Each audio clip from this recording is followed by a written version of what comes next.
ನಮಸ್ಕಾರ. ನಾನು C B Ranganath. ಪ್ರೀತಿಯ ಮಕ್ಕಳೇ, ನೀತಿಕತೆ ಸಂಖ್ಯೆ 539. ಇವತ್ತಿನ ಕತೆ ನಮ್ಮ ಹರಿಹರನ ರಗಳೆ. ಇದು ಅದು ಇಳೆಯಾಂಡ ಗುಡಿಮಾರನ ರಗಳೆ. ಚೋಳ ರಾಜ್ಯ ಶಿವಭಕ್ತರಿರುವಂಥ ನಾಡು. ಎಲ್ಲೇ ನೋಡಿದರೂ ಶಿವಭಕ್ತರೇ ತುಂಬಿದ್ದಾರೆ. ಈ ಚೋಳ ರಾಜ್ಯದಲ್ಲಿ ಇಳಿಯಾಂಡ ಅಂಥೇಳಿ ಒಂದು ಊರು. ಅಲ್ಲಿ ಗುಡಿಮಾರ ಅಂತ ಶಿವಭಕ್ತ ಇದ್ದ. ಹೆಂಡತಿ ಮಗನ ಜೊತೆಗೆ ಆತ ವಾಸ. ಆತ ವೃತ್ತಿಯಲ್ಲಿ ರೈತ, ತುಂಬ ಬಡವ, ಆದರೆ ಶಿವಭಕ್ತ. ಆತ ಸದಾ ಉಳುಮೆ ಮಾಡಬೇಕಾದ್ರೆ ಮಾಡ್ತಾ ಮಾಡ್ತಾ ನೇಗಿಲಿನಿಂದ ನೆಲವನ್ನು ಉತ್ತದ ಹಾಗೆ ತನ್ನ ಮನಸ್ಸನ್ನೂ ಉತ್ತಿ ಶಿವಭಕ್ತಿಗೆ ಹದ ಪಡ್ಕೊಂಡಿದ್ದ. ನೆಲದಲ್ಲಿ ಏನು ಉಳುಮೆ ಮಾಡಿದಂಥ ಫಲವತ್ತಾದ ನೆಲದಲ್ಲಿ ಬೀಜ ಬಿತ್ತೋ ಹಾಗೆ ಶಿವನಾಮವನ್ನು ತನ್ನ ಹೃದಯದ ತುಂಬ ಬಿತ್ತುತ್ತಾನೇ ಇದ್ದ. ಹಾಗಾಗಿ ಹೊಲದಲ್ಲಿ ಪೈರು ಬಂದರೆ ಇವನಲ್ಲೂ ಸಹಿತ ಎದೆ ತುಂಬ ಭಕ್ತಿಯ ಪೈರು ಅನ್ನೋದು ಬಂದಿತ್ತು. ಹೀಗೆ ಇವನಿಗೆ 95 ವರ್ಷ ಆಗಿಬಿಟ್ಟಿದೆ. ಶಿವನನ್ನು ಧ್ಯಾನ ಮಾಡಿಕೊಂಡು ಯಾವಾಗ ಶಿವ ನನಗೆ ಮುಕ್ತಿಯನ್ನು ಕೊಡ್ತಾನೆ ಅಂತ ಕಾಯ್ತಾ ಇದ್ದಾನೆ. ಶಿವ ಎಲ್ಲ ಭಕ್ತರನ್ನು ಪರೀಕ್ಷೆ ಮಾಡದೆ ಯಾರಿಗೂ ಸಹಿತ ಸದ್ಗತಿಯನ್ನು ಕರುಣಿಸೋದಿಲ್ಲ. ನಮ್ಮ ಗುಡಿಮಾರನನ್ನು ಪರೀಕ್ಷೆ ಮಾಡಬೇಕು ಅಂತ ಅನ್ನಿಸ್ತು. ಹಾಗಾಗಿ ಏನಾಗಿದೆ, ಒಂದು ದಿನ ಮಧ್ಯರಾತ್ರಿ ಘೋರಾಂಧಕಾರ, ಜೋರು ಮಳೆ ಬರ್ತಾ ಇದೆ, ಸಿಡಿಲು ಗುಡುಗಿದೆ, ಮಿಂಚಿನ ಬೆಳಕಿನಲ್ಲಿ ಯಾರು ಬಂದರೆ ಕಾಣಬೇಕು ಅಂತ ರಾತ್ರಿಯಲ್ಲಿ ಶಿವ 100 ವರ್ಷದ ಹಣ್ಣು ಮುದುಕನ ವೇಷದಲ್ಲಿ ನಮ್ಮ ಗುಡಿಮಾರನ ಗುಡಿಸಲು ಎದುರು ಬಂದುಬಿಟ್ಟಿದ್ದಾನೆ. ಮಳೆಯಲ್ಲಿ ನೆನ್ಕೊಂಡು ಬಂದಿದ್ದರಿಂದ ಈ ವಯಸ್ಸಾದ 100 ವರ್ಷದ ಹಣ್ಣು ಮುದುಕ ಶಿವಭಕ್ತ ಸನ್ಯಾಸಿ ಪೂರ್ಣವಾಗಿ ನೆಂದು ಗಡಗಡ ನಡುಗ್ತಾ ಇದ್ದಾನೆ. ಓಂ ನಮಃ ಶಿವಾಯ ಅಂಥೇಳಿ ಗುಡಿಸಲಿನ ಹೊರಗಡೆಗೆ ಧ್ವನಿ ಬಂದ ಕೂಡಲೇ ಮಧ್ಯರಾತ್ರಿ ಆದರೂ ಸಹಿತ ನಮ್ಮ ಗುಡಿಮಾರ ಅಯ್ಯಯ್ಯೋ ಯಾರ ಶಿವಭಕ್ತರು ಬಂದರು, ಏನೋ ತೊಂದರೆ ಆಗಿರಿ ಅಂಥೇಳಿ ಮನೆಯೊಳಗಿದ್ದ ದೀಪವನ್ನು ದೊಡ್ಡದು ಮಾಡಿ ಬಾಗಿಲು ತೆಗೆದು ನೋಡ್ತಾನೆ. ಎದುರುಗಡೆಗೆ ಹಣ್ಣು ಮುದುಕ ಶಿವಶರಣ ಸನ್ಯಾಸಿ ಶಿವಸ್ವರೂಪಿಯಾಗಿರುವಂಥ ಜಂಗಮ ನಿಂತು ಬಿಟ್ಟಿದ್ದಾನೆ. ಸ್ವಾಮಿ ಬನ್ನಿ ಅಂತ ಒಳಗಡೆ ಕರ್ಕೊಂಡು ಬಾಗಿಲು ಹಾಕ್ದ. ಅವನ ಸ್ಥಿತಿ ನೋಡ್ತಾ ತನ್ನ ಹಾಗೆ ಮುದುಕ ಈತ ತನಗಿಂತ ಹಣ್ಣಾಗಿದ್ದಾನೆ, ಆದರೆ ಏನೋ ತೇಜಸ್ವಿ ಅಂತೇಳಿ ಆತನನ್ನು ಕೂಡಿಸಿ ಒಣಬಟ್ಟೆ ತಗೊಂಡು ಅವನ ಮೈಯನ್ನೆಲ್ಲ ಒರೆಸ್ದ, ತಲೆಯನ್ನೆಲ್ಲ ಒರೆಸ್ದ. ನೋಡಿದರೆ ಹಣ್ಣು ಮುದುಕ, ತಲೆ ಕೂದಲೆಲ್ಲ ಬಿಳಿ ಕೂದಲು, ಗಡ್ಡ ಮೀಸೆಗಳು, ಅಯ್ಯಯ್ಯೋ ಬರೀ ಎಲುಬಿನ ಹಂದರವಾಗಿಬಿಟ್ಟಿದ್ದಾನೆ. ಆದರೆ ಏನೋ ವಿಶೇಷವಾದ ಕಳೆ ಇದೆ. ಸರಿ, ಅವನಿಗೆ ಬಟ್ಟೆ ಬದಲಾಯಿಸಿದ್ದ, ತನ್ನ ಹತ್ರ ಇರೋ ಹರಕು ಬಟ್ಟೆಯನ್ನೇ ಕೈಕಾಲೆಲ್ಲ ಒರೆಸಿದ್ದಾನೆ. ಜೊತೆಗೆ ಬೆಂಕಿಯನ್ನು ಮಾಡಿ ಒಣಗಿದ ಬಟ್ಟೆಗೆ ಶಾಖ ಕೊಟ್ಟು ಅವನ ಮೈಗೆಲ್ಲ ಶಾಖ ಕೊಟ್ಟ. ತಣ್ಣಗಾಗಿದ್ದಂಥ ವೃದ್ಧನ ಮೈ ಈಗ ಸ್ವಲ್ಪ ಬಿಸಿಯಾಗಿ ಉಸಿರಾಡೋಂಗಾಯಿತು. ಈಗ ಈ ವೃದ್ಧ ಹಸುವು ಅಪ್ಪ ಏನಾದ್ರು ಒಂದಿಷ್ಟು ಕೊಡೋ, ಇಲ್ಲೇ ಪ್ರಾಣ ಹೋಗತ್ತೆ ಅಂದ ಕೂಡಲೇ ನಮ್ಮ ಗುಡಿಮಾರನಿಗೆ ಮನಸ್ಸು ಸಣ್ಣದಾಗ್ಬಿಡುತ್ತೆ. ಯಾಕೆಂದರೆ ಅವರ ಮನೆಯಲ್ಲಿ ತಿನ್ನೋದಕ್ಕೆ 3 ದಿನದ ಏನು ಇಲ್ಲಿ ಉಪವಾಸ ಒದ್ದಾಡ್ತಿದ್ದಾರೆ. ಅಂಥದ್ರಲ್ಲಿ ಈ ಪುಣ್ಯಾತ್ಮ ಬಂದವನು ಹಸಿವು ಅಂದಾಗ ಈ ಹಸ್ತವನಿಗೆ ಏನು ಕೊಡದೇ ಇದ್ರೆ ಏನಪ್ಪ ಮಾಡೋದು ಅಂಥೇಳಿ ಹೆಂಡತಿ ಮುಖ ನೋಡ್ದ. ಮನೆಯಲ್ಲಿ ಏನೇನೂ ಇಲ್ಲ, ಪಾಪ ತಾಯಿ ಏನು ಮಾಡ್ತಾಳೆ. ಆದರೆ ಒಂದು ಕ್ಷಣದಲ್ಲಿ ಅವಳು ಏನೋ ಒಂದು ಆಲೋಚನೆ ಮಿಂಚಿತು. ತಕ್ಷಣ ಗಂಡನ ಕರೆದು ಹೇಳಿದ್ಲು, ನೋಡಿ ನಾವು 2 ದಿನದ ಕೆಳಗೆ ಹೋಗಿ ನಮ್ಮ ಗದ್ದೆ ತುಂಬ ಭತ್ತದ ಬೀಜ ಬಿತ್ತಿದ್ದೀವಿ, ಅದು ಮೊಳಕೆ ಹೊಡೆದಿರುತ್ತೆ ಅಷ್ಟೇ, ಇನ್ನೇನು ಆಗಿರಲ್ಲ. ಹೋಗಿ ಬೇಗ ಬಿತ್ತಿರೋ ಬೀಜಗಳನ್ನೆಲ್ಲ ಆರಿಸ್ಕೊಂಡ್ಬಂದುಬಿಡಿ, ನಾನೇನಾದ್ರು ಒಂದು ಅಡುಗೆ ಮಾಡ್ತೀನಿ, ಆ ಪುಣ್ಯಾತ್ಮನಿಗೆ ಜಂಗಮನ ಹಸಿವನ್ನು ನಾವು ತೀರಿಸ್ಬೋದು ಅಂದ ಕೂಡಲೇ ಈತ ತನ್ನ ವಯಸ್ಸು, ರಾತ್ರಿ ಕತ್ತಲು ಅನ್ನೋದನ್ನು ಯೋಚನೆ ಮಾಡದೆ ಮಳೆಯಲ್ಲೇ ನಡ್ಕೊಂಡು ತನ್ನ ಗದ್ದೆಗೆ ಬಂದುಬಿಟ್ಟ. ಅಲ್ಲಿ ಕಷ್ಟಪಟ್ಟು ಹುಡುಕಿ ಎಲ್ಲೆಲ್ಲಿ ಬೀಜ ಬಿತ್ತಿದ್ನೋ ಅದಾಗಲೇ ಸಣ್ಣ ಮೊಳಕೆ ಹೊಡೆದಿದೆ, ಅದನ್ನೆಲ್ಲ ತೆಗೆದು ತನ್ನ ಬಟ್ಟೆಯಲ್ಲಿ ಶೇಖರಣೆ ಮಾಡ್ಕೊಂಡು ಬಿಟ್ಟ. ಗಡಗಡ ನಡುಗ್ತಿದ್ದಾನೆ. ಅಂತೂ ಇಂತೂ ಸಿಕ್ತಲ್ಲ ಅಂಥೇಳಿ ಮನೆಗೆ ಬಂದ. ಹೆಂಡತಿ ಕೈ ಕೊಟ್ಟ.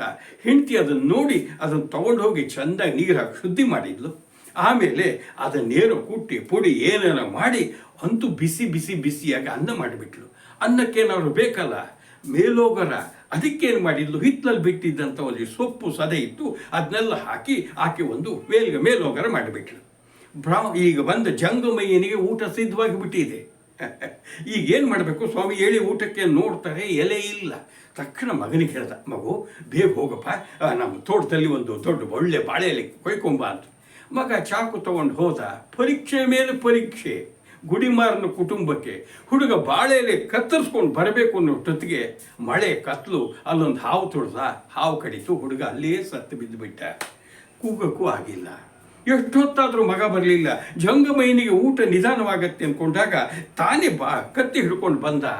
ನೋಡ್ತಾನೆ, ಕಂದ ಎಲ್ಲಿದೆಯೋ ಅಂತ ನೋಡಿದರೆ ಮಗ ಹಾವಿನ ಕಡತದಿಂದ ಹಸುರಾಗಿ ಹೆಣವಾಗಿ ಬಿದ್ದುಬಿಟ್ಟಿದ್ದಾನೆ. ಎದೆ ತುಂಬ ದುಃಖ ಉಕ್ಕಿ ಬಂತು. ಆದರೆ ಅಳ್ತಾ ಕೂತ್ಕೊಳ್ಳೋ ಸಮಯ ಅಲ್ಲ. ಜಂಗಮಯ್ಯ ಹಸ್ತಿದ್ದಾನೆ, ಹಸಿಬಾರ್ದು, ಶಿವಸ್ವರೂಪಿ. ಈಗ ನನ್ನ ಮಗ ಸತ್ತಿದ್ದಾನೆ ಅಂದ್ರೆ ಊಟ ಮಾಡಲ್ಲ, ಅವನಿಗೆ ಉಪವಾಸ ಹಾಕಿದಂಥ ಸ್ಥಿತಿ ಬರುತ್ತೆ. ನನ್ನ ದುಃಖ ನನ್ನದೇನಿದ್ರು ನನಗೇ ಇರಲಿ ಅಂತೇಳಿ ಧೈರ್ಯ ತಂದುಕೊಂಡು ಸೀದಾ ಬಾಳೆ ಎಲೆಯನ್ನು ತಗೊಂಡು ಸೀದಾ ಮನೆಗೆ ಬಂದ. ಮುಖದಲ್ಲಿ ಕೃತಕ ನಗುವನ್ನು ತುಂಬಿಕೊಂಡಿದ್ದಾನೆ. ಹೇಳಿ ಜಂಗಮಯ್ಯ, ಹೇಳಿ ಪೂಜ್ಯರೇ ಹೇಳಿ ಅಂಥೇಳಿ ಬಾಳೆ ಎಲೆಯನ್ನು ಕೊಯ್ದು ಅವನಿಗೆ ಎಲೆಯನ್ನು ಹಾಕದ. ಹೆಂಡತಿ ಎಲೆ ತುಂಬ ಬಿಸಿ ಬಿಸಿಯಾದ ಅನ್ನವನ್ನು ಮೇಲೋಗರವನ್ನು ಹಾಕಿದ್ಲು. ಘಮ ಘಮ ವಾಸನೆ. ಸ್ವಾಮಿ ಪೂಜ್ಯರೇ ಕೂತ್ಕೊಳ್ಳಿ, ಹಸ್ತಿದ್ದೀರಿ, ಊಟ ಮಾಡಿ ಅಂಥೇಳಿ ಉಪಚಾರ ಮಾಡ್ತಿದ್ದಾರೆ. ಜಂಗಮಯ್ಯ ಸುಮ್ಮನೆ ಇರ್ತಾನೋ? ಏನು ಬಂದ ನಿಮ್ಮ ಮನೆಯವರೆಲ್ಲ ಕೂತ್ಕೊಳ್ದೆ ನಾನೊಬ್ಬನೇ ಊಟ ಮಾಡೋದೆ? ಇಲ್ಲ, ನೀವು ಗಂಡ ಹೆಂಡತಿನೂ ಕೂತ್ಕೊಳ್ಬೇಕು, ಎಲ್ಲ ಒಟ್ಟಿಗೆ ಬಡಿಸ್ಕೊಂಡು ಬಿಡಿ, ನಿಮ್ಮ ಮಗನೂ ಬರಲಿ, ಒಟ್ಟಿಗೆ ಊಟ ಮಾಡೋಣ ಅಂದುಬಿಟ್ಟ.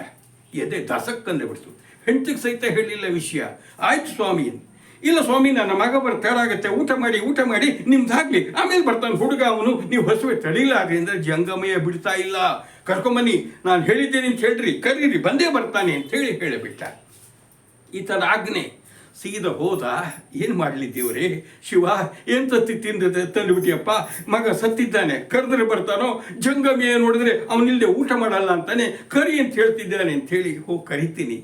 ಮಗ ಎದ್ದು ಬಂದರೆ ಸರಿ, ಇಲ್ಲದೆ ಇದ್ದರೆ ಜಂಗಮಯ್ಯನ ಮುಂದೆ ಬಂದು ನಾನು ಕುತ್ತಿಗೆಯನ್ನು ಕಡ್ಕೊಂಡು ಇಟ್ಟುಬಿಡ್ತೀನಿ. ಇನ್ನೇನು ಮಾಡಲಿ, ಅವನನ್ನು ಉಪವಾಸ ಹಾಕೋಕೆ ಬದಲು ನನ್ನ ಪ್ರಾಣವನ್ನು ನಾನು ಅರ್ಪಣೆ ಮಾಡ್ಕೊಂಡ್ಬಿಡೋದು ಒಳ್ಳೇದು ಅಂದ್ಕೊಂಡ. ಹೋದ. ಕಂದ ಹೇಳು, ಜಂಗಮಯ್ಯ ಕರಿತಿದ್ದಾನೆ, ಬಾರೋ ಅಂತಿದ್ದಂಗೆ ಆಶ್ಚರ್ಯ. ಹಾವಿನ ಕಡಿತದಿಂದ ಸತ್ತ ಹುಡುಗ ಎದ್ದು ನಿಂತುಬಿಟ್ಟಪ್ಪ ಅಂದ್ಕೂಡಲೇ ಅವ್ನಿಗೆ ಆಶ್ಚರ್ಯ. ನಡಿಯೋ ಮನೆಗೆ ಹೋಗೋಣ, ಜಂಗಮಯ್ಯ ಕಾಯ್ತಿದ್ದಾರೆ ಊಟಕ್ಕೆ ಅಂದ್ಕೂಡಲೇ ಅಪ್ಪ ಮಗ ದಡ ಬಂದರು. ಮನೆ ಒಳಗೆ ಬಂದು ನೋಡ್ತಾರೆ, ಮನೆ ಒಳಗೆ ಜಂಗಮಯ್ಯನೇ ಇಲ್ಲ, ಅದ್ಭುತವಾದ ಬೆಳಕು. ನೋಡಿದರೆ ಜಂಗಮಯ್ಯ ಇದೆಲ್ಲ ಗೊತ್ತಿಲ್ವೋ? ನಮ್ಮ ಶಿವ ತನ್ನ ನಿಜರೂಪ ತೋರಿಸ್ಬಿಟ್ಟಿದ್ದಾನೆ. ಹಣ್ಣು ಕೂದಲಿದ್ದಿದ್ದು ಈಗ ಜಟಾಧರನಾಗಿದ್ದಾನೆ. ಗಂಗೆ ಇದ್ದಾಳೆ, ಗಂಗಾಧರನಾಗಿದ್ದಾನೆ.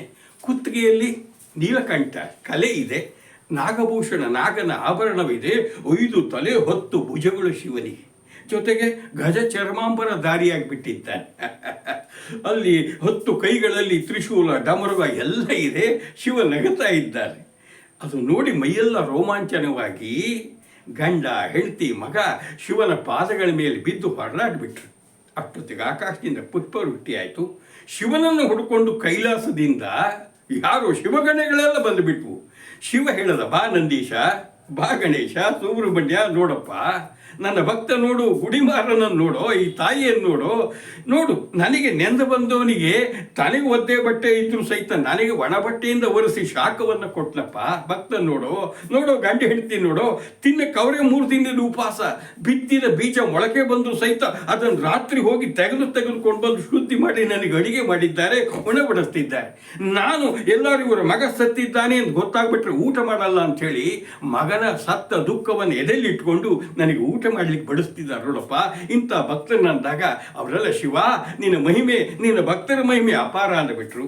ಶಿವ, ಅಪ್ಪ ಗುಡಿಮಾರ ಹೇಳು, ಮುಗೀತು, ಇನ್ನು ನೀನು ಕೈಲಾಸಕ್ಕೆ ಬಾ ಅಂಥೇಳಿ ಗುಡಿಮಾರನನ್ನ ಆತನ ಹೆಂಡತಿಯನ್ನು ಮಗನನ್ನು ಕರ್ಕೊಂಡು ಕೈಲಾಸಕ್ಕೆ ಬಂದ.